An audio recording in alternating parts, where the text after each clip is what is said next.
Hello guys, അപ്പോൾ ഞാൻ ഇന്ന് വന്നിട്ടുള്ളത് രശ്മിക മന്ദാനയുടെ വൈറൽ ലിപ് ഗ്ലോസ് ആയിട്ടാണ്. അപ്പോൾ ഞാനിത് എൻ്റെ കയ്യിൽ നേരത്തെ വാങ്ങിച്ച് വെച്ചിട്ടുണ്ടായിരുന്നു. അപ്പം കുറച്ച് ദിവസമായിട്ട് യൂട്യൂബിൽ ഭയങ്കരമായിട്ട് വൈറലായിക്കൊണ്ടിരിക്കുന്ന ലിപ് ഗ്ലോസ് ആണ്. അപ്പോൾ ഇത് നൈറ്റാണ് കേട്ടോ ഞാൻ വീഡിയോ എടുക്കുന്നത്. ഇത് ഞാൻ സംസാരിക്കുന്നത് ഭൂമിയിൽ നിന്നാണ് ഇപ്പോൾ ഞാൻ വീഡിയോ എടുക്കുന്നത്. അപ്പോൾ ചെറുതായിട്ട് ഫാനിൻ്റെ ശബ്ദവും ചെറിയ നോയ്സൊക്കെ കേൾക്കാൻ ചാൻസ് ഉണ്ട്, ക്ഷമിക്കുക.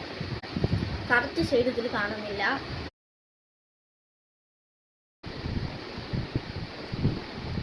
മാക്സിമം എൻ്റെ ലിപ്പിൻ്റെ കളറായിട്ടാണ് എനിക്ക് ഫീൽ ചെയ്യുന്നത്.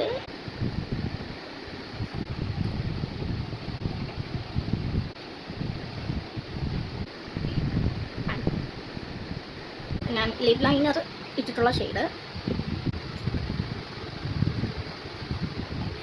മനസ്സിലാവുന്നുണ്ട്. സ്റ്റേയിലും കൊണ്ട് പോകുന്നു ഗൈസ്. ഞാൻ ഇതിൻ്റെ ലിങ്ക് എനിക്ക് സ്ക്രീൻ കൊടുക്കാൻ എനിക്കറിയില്ല ഗൈസ്. എനിക്കറിയാമെന്നുള്ളവരൊന്ന് പറഞ്ഞു തരിക. മാത്രമല്ല ഇത് ഞാൻ കമൻറ്റ് ബോക്സിൽ വേണമെങ്കിൽ ഇതിൻ്റെ ലിങ്ക് ഞാൻ കൊടുത്തേക്കാം. വേണമെന്നുള്ളവർ ചെക്ക് ചെയ്ത് നോക്കാം.